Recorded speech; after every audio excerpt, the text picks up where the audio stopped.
지난 5일 상케이 보도에 따르면 일본 정부는 한국 전역에 거주하는 사람들의 입국을 막는다는 결정을 했다고 했습니다. 국내에서는 이런 일본의 갑작스러운 조치에 대해 말 그대로 적반하장이란 말이 나왔습니다.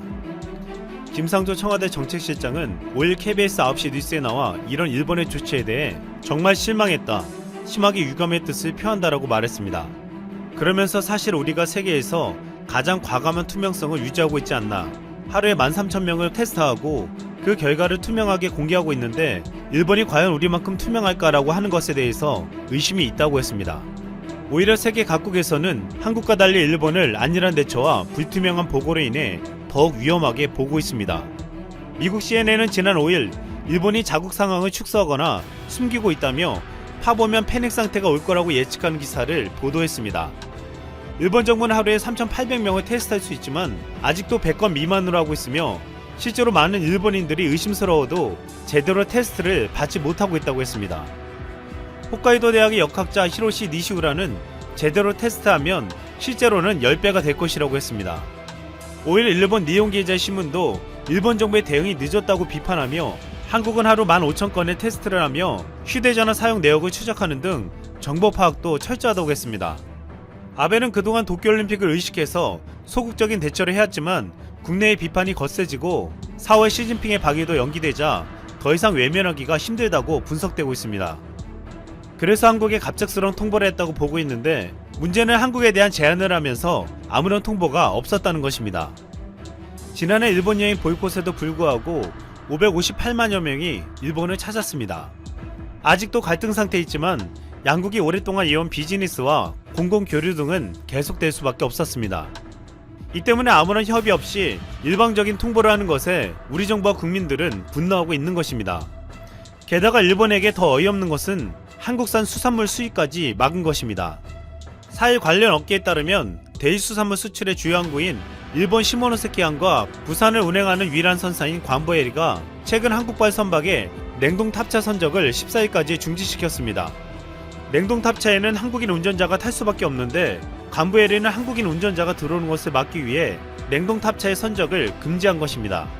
지금 이 같은 일본의 조치들은 최근 상황을 핑계로 한국산 수산물을 전면적으로 막으려고 하는 것이 아니냐는 의심을 사고 있습니다. 일본은 지금 한국인이 들어오는 것도 모자라 수산물까지 막으려고 하고 있습니다. 우리 외교부는 일본의 이 같은 조치에 불합리하고 과도하다고 지적하면서 극히 유감을 표하고 근본 조치를 즉각 제고할 것을 강력하게 촉구한다고 밝혔습니다. 그러면서 우리의 우수한 대처 능력과 투명하고 적극적인 노력을 전 세계가 평가하고 있고 그동안의 노력의 성과가 보이는 시점에서 취해진 조치라는 점에서 다른 의도가 있는 것은 아닌지 의심할 수밖에 없다고 강조했습니다. 한국의 네티즌들은 만약 일본이 이 같은 조치를 하면 우리도 일본 수산물을 막자면서 오히려 일본 전 지역 수산물에 대한 수입 금지 조치에 대한 명분이 생겼다고 했습니다. 또한 한국에게 후쿠시마 수산물 수입을 재개하라고 지속적인 시도를 하고 있는 일본에게 이번 사건으로 완전히 막을 수 있다는 것입니다. 일본은 이미 심상치 않은 조짐을 보이고 있습니다. 일본 국민들은 얼마 전에 화장지를 사들이더니 이제는 화강암을 고가에 사들이고 있습니다. 화강암이 면역력을 높이는 데 도움을 준다는 주장이 와전되면서 벌어지는 현상이었습니다. 이젠 일본의 보수신문과 공영방송에서도 아베 정권을 비판하며 보란듯이 한국과 비교하고 있습니다. 지금 일본 국민들은 아베 정권의 대처를 믿지 않으며 불안해하고 있다는 것입니다. 일각에서는 지금 이 같은 조치를 하는 아베가 국내에서 대응 실패로 비판받자 그 책임을 한국에 돌리려고 하는 게 아니냐는 분석도 나왔습니다. 이미 지난해 수출 규제에도 이 같은 목적으로 감행했다는 주장도 제기된 바 있습니다. 지금 아베 정권의 국내 불만을 외부로 돌리려는 시도도 화가 나지만 우리가 더 분노하는 이유가 있습니다. 우리 정부는 일본에 대해서 지금까지 특별한 조치를 하지 않았는데 일본이 갑자기 이런 결정을 했다는 것입니다. 이에 우리 정부도 가만히 있지 않겠다고 했습니다. 한국 정부는 우리 국민들의 건강과 안정을 최우선으로 고려하면서 모든 가능한 조치들을 검토할 예정입니다. 외국 전문가들은 한국은 신뢰하지만 일본은 의심이 간다며 앞으로 거대한 거점이 될 가능성이 크다고 지적했습니다. 겉으로 보기엔 한국은 발빠른 대처와 투명한 공개로 숫자가 많아져서 상황이 더 심각해 보이지만 소극적인 대처로 숨겨왔던 일본의 상황은 앞으로 더욱 심각해질 것이란 것입니다. 재밌는 것은 적반하장격으로 한국을 통보 없이 막은 일본은 오히려 한국인의 건강을 지켜주었다는 말이 나오고 있습니다. 앞으로 일본 내에서 감당할 수 없는 상황이 벌어질 가능성이 높기 때문입니다. 러시아의 헌법 개정으로 북방 영토 협상은 물 건너갔다는 여론이 일본에서 들끓고 있습니다. 아베가 큰소리친 집권 목표가 하나씩 무너지고 있습니다. 아베노믹스와 도쿄올림픽으로 일본을 새롭게 세운다고 하더니 이제는 일본을 폭망의 길로 이끌었음이 확인되고 있는 것입니다. 결국 경제협력 자금으로 몇 조 원의 돈을 갖다 바치더니 이제는 북방 영토 문제도 물 건너갔습니다. 일본 국민들을 몇십 년 동안 세뇌시키면서 정권도 잡고 돈을 물쓰듯이 쓰더니만 모두 다 물거품으로 만든 재주를 부린 아베입니다. 러시아의 헌법 개정으로 오늘부터 일본에서 아베에 대한 질타가 쏟아지고 있습니다. 러시아 주민들의 축제와 홋카이도 주민들의 분노와 공포에 대한 소식입니다. 그리고 친아베 신문의 화풀이 기사도 이제 본격적으로 올라오고 있습니다. 러시아의 헌법 개정은 전체 투표자의 78.92%가 개헌안에 찬성하면서 통과되었습니다. 대통령의 임기, 동성결혼 금지, 기독교 국가로 규정, 러시아 헌법 우선, 대통령과 의회의 권한, 최저임금과 연금액 등의 규정이 신설 및 개정되었습니다. 러시아는 푸틴의 장기 집권 가능성에 대한 기사나 여론보다는 국토의 인도 금지 조항에 대한 축하 여론 조성에 나서고 있습니다. 러시아 상원의 국가안보위원회 의원은 북방 영토 협상은 끝났다. 향후 10년, 20년, 100년 누가 권력을 잡더라도 누구라도 이 협상 테이블로 다시 돌아갈 수는 없다.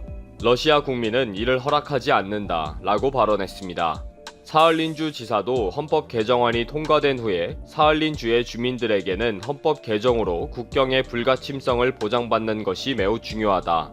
이로써 영토의 소유권 문제에 종지부를 찍었다 라고 했습니다. 러시아에서 영토의 할양 금지가 담긴 헌법 개정이 성립되면서 남쿠릴 열도에 살고 있는 러시아인들은 환호하고 있습니다. 오늘은 사할린주 쿠나시르 섬에는 헌법 개정을 축하하는 기념비가 세워졌습니다. 이 기념비에는 북방 영토를 포함한 러시아 전역의 지도와 영토 인도 금지를 정한 개정 헌법의 조문이 새겨져 있습니다. 모두들 이 기념비 주변에 모여서 러시아 국기를 흔들고 축하를 하고 있습니다. 현지 주민들은 헌법 개정으로 남쿠릴 열도에 대한 논쟁은 다시 발생하지 않는다 라고 축하를 나누고 있다는 거죠. 이렇게 러시아인들의 축하 파티를 바라보는 일본인들의 속내는 편하지가 않습니다.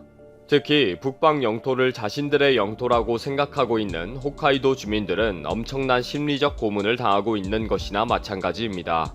이렇게 홋카이도 주민들은 이번 영토 할양 금지 개헌으로 북방 영토 협상은 정말 어려워졌다 라고 한탄하고 있습니다.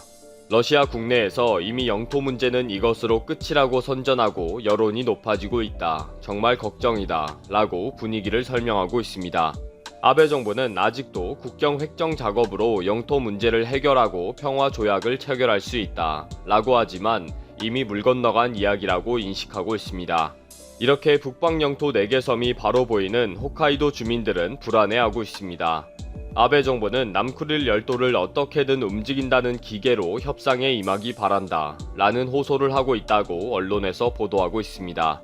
그러나 주민들은 호소할 기운조차 없으며 아베 정부에 대한 원망과 비난뿐입니다. 그냥 답답하다고 말 한마디 제대로 못하는 홋카이도 주민들은 병이 날 지경이고 지금 아베는 뭐하고 있는지 한마디라도 좀 제대로 해보라는 거죠.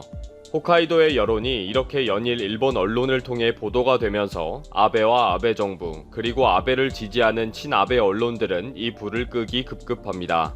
그러나 이제 일본이 할 수 있는 것이라고는 푸틴을 비난하는 것뿐입니다. 이미 높은 찬성률로 통과된 개헌에 태클을 걸 수는 없지만 러시아 젊은이들은 푸틴의 장기 집권에 부정적이다. 불만이 진정이 안 되면 장기 집권은 힘들 수도 있다 등의 기사를 내보내고 있습니다. 러시아 경제가 어렵고 사회 보장도 부족한 상황에서 무슨 일이 일어날지 모른다면서 은근히 러시아의 사회 불안을 부추길 뿐입니다. 그만큼 답답하다는 상황이죠. 급기야 친아베 산케이 신문은 이런 비난에도 부족한지 푸틴에 대한 개인적인 저주까지 쏟아붓는 내용을 인터뷰 형식으로 또 올립니다. 푸틴의 역사적 사명은 종료되었다면서 푸틴은 2024년 임기 만료로 퇴진을 할 수밖에 없다고 지적합니다. 푸틴을 내세워서 계속 이권을 장악하려는 정권 세력들이 그냥 있지는 않겠지만 젊은 층들이 그냥 있지 않을 것이다 라는 식으로 시위와 쿠데타를 부추기는 것입니다. 화풀이를 계속할 수밖에 없는 일본의 모습이죠. 지지통신은 그동안 아베가 개인적인 친분으로 외교 문제를 풀려고 했는데 이제는 모든 길이 막혔다 라고 비판했습니다. 아베가 2018년 푸틴과의 협상에서 하보마이 군도와 시코탄 섬을 인도하기로 약속했다고 주장하지만 이 또한 물 건너갔다는 것입니다. 그나마 아베가 푸틴을 직접 만나서 개인적으로 설득을 하면 가능성이 있다고는 하지만 C19로 만날 기회가 이제는 없다는 것입니다.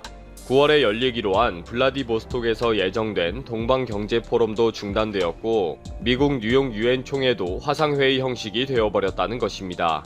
그리고 아베는 내년 9월로 임기가 만료되어서 총리 자리에서 물러나는 상황이 되어버렸다는 것입니다. 그러니 아베는 이제는 아무런 영토 협상과 정상회담도 없이 아무런 대안도 제시하지 못하는 꼴이 되어버렸다는 거죠. 이런 분위기에 스가 요시히데 관방장관은 북방 영토 문제는 일본의 입장을 계속 주장하며 곧 협상의 물꼬를 만들 것이다 라고 여전히 뻔한 성명을 발표했습니다. 아베는 뭐 요즘 어디에 갔는지 코빼기도 보이지 않고 있습니다. 요즘 밥맛도 없고 기운도 없다고 주위에 계속 이야기하고 다닌다는데 지금 상황은 더 숨고 싶을 것입니다. 외교는 개인적인 친분으로 같이 골프 치고 선물 주고 악수하면서 풀어가는 것이라고 그렇게 큰 소리를 치더니 지금은 어디에서 무엇을 하고 있을까요? 북방 영토의 사례를 보면 아베의 외교가 얼마나 엉터리인지를 잘 알 수가 있을 것 같습니다. 이제 큰 소리 치던 모든 것들이 무너지는 소리만 들릴 것입니다.